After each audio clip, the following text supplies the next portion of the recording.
చైనాను వణికిస్తున్న HMPV virus ఇప్పుడు భారత్లోకి అడుగుపెట్టింది. చిన్న పిల్లలే టార్గెట్గా ఈ వైరస్ విజృంభిస్తుంది. బెంగళూరులో 8 నెలల బాలుడికి ఈ వ్యాధి రావడంతో కర్ణాటక ప్రభుత్వంతో పాటు కేంద్ర ప్రభుత్వం కూడా అప్రమత్తమైంది. తర్వాత కొద్ది గంటల్లోనే ఇదే వైరస్ మళ్ళీ మరో 3 నెలల చిన్నారి బెంగళూరులోని మరో చిన్నారికి సోకింది. ఈ విషయాన్ని అధికారికంగా ఐసీఎంఆర్ నిర్ధారించిన గంటల్లోనే గుజరాత్లోని అహ్మదాబాద్లో ఈ వైరస్ మరో చిన్నారికి అటాక్ అయింది. దాంతో కేంద్ర ప్రభుత్వం వెంటనే అన్ని రాష్ట్ర ప్రభుత్వాలని అప్రమత్తం చేసింది. టెస్టుల సంఖ్యను వెంటనే పెంచాలని డిమాండ్ చేసింది. టెస్టింగ్, ట్రేసింగ్, ట్రీట్మెంట్ అనే ఫార్ములాను సాధ్యమైనంత వేగంగా ఇంప్లిమెంట్ చేయాలని ఆదేశాలు జారీ చేసింది. ఈ వ్యాధి ఇప్పటి వరకు కేవలం చిన్నారుల్లోనే కనిపించడం చాలా ఆందోళన కలిగిస్తుంది. ఇమ్యూనిటీ పవర్ తక్కువగా ఉన్న చిన్నారులను ఈ వైరస్ ఉక్కిరి బిక్కిరి చేస్తుంది. ఇప్పటికైతే ఈ వ్యాధి ప్రాణాంతకం కాలేదు. ఈ వైరస్ బారిన పడి మరణించిన వారి సంఖ్య చాలా తక్కువ కావడం కొంత ఉపశమనం కలిగించే విషయం. అయితే దీని ప్రభావం పెరిగే కొద్దీ ఎలా ఉంటుందో అనే విషయాన్ని మాత్రం ఇప్పుడే అంచనా వేయలేమని వైద్యులు చెబుతున్నారు. శ్వాసకోశ వ్యాధుల విషయంలో ఐసీఎంఆర్ సాధారణ పర్యవేక్షణలో భాగంగా ఈ కేసులో వెలుగులోకి వచ్చాయని కేంద్ర వైద్య ఆరోగ్య శాఖ చెబుతోంది.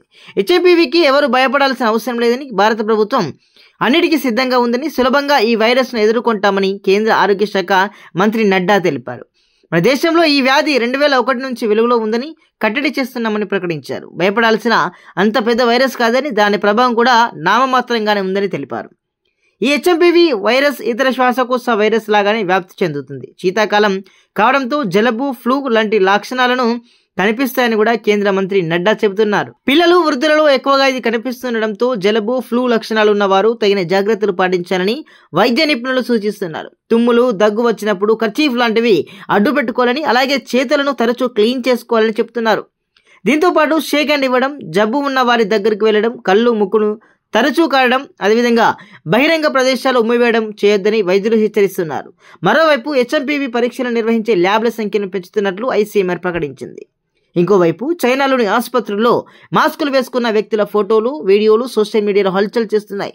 కోవిడ్ లాంటి పరిస్థితులు వస్తాయేమోనని ప్రపంచం భయపడుతుంది. ఇదే గనక జరిగితే మరోసారి లాక్డౌన్ పరిస్థితులు తప్పవని తెలుస్తోంది. వైరస్ కంట్రోల్లో ఉన్నట్టుగా కనిపిస్తున్నా రేపటి నుంచి వేసవికాలం వచ్చే వరకు వ్యాప్తి వేగంగా ఉండే అవకాశం కనిపిస్తుంది. కరోనా కంటే ప్రమాదకరమైనది WHO ప్రకటించింది. దాంతో ప్రపంచ దేశాలు అప్రమత్తమయ్యాయి. ఇప్పుడిప్పుడే కరోనా నుంచి కోలుకున్న జనాలకు చైనా మరో రోగాన్ని అంటించినట్టయింది.